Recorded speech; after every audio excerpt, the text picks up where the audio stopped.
Okay, so this is State1, okay, for the zero angle slope, all right? So if we notice, we have the water height here, okay? I'll zoom into that so you can see it, okay? In this frame here, you can see both the water height, a little bit flickery, and the total manometer height, okay? And as you can see, the water height is about at 150 or so, okay? And then the manometer height there gets up to about 163, 164 millimeters, okay? So you'd subtract those two heights when you wanted to find the total pressure height, which is, again, above the water line, okay?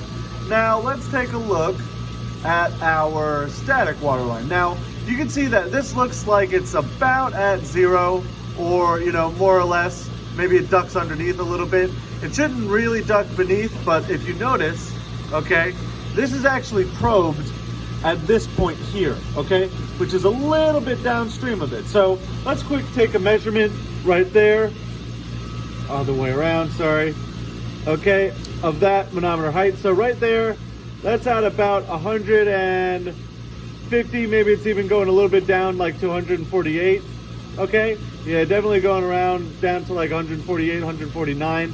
And then you can see here, the manometer is at about 148, 149, 150, okay?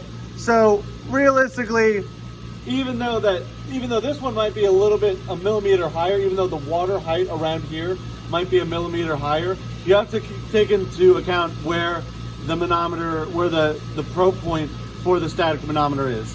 Again, most of these static heights are just going to be zero, or like maybe 0.1 to half a millimeter at most.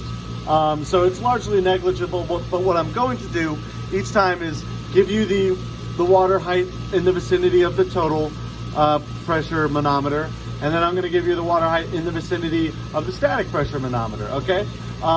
So when you find your flow rate, use the channel height that you find around the total pressure manometer, okay? But you need to keep in mind the height of the water in the vicinity of the static pressure manometer so that its results are most accurate. So here are the heights for the total over here, and for the static, we are over here. So you can clearly see where you have the water line and where you have the manometer line there as well. Okay, so we'll be able to pause that and figure that out.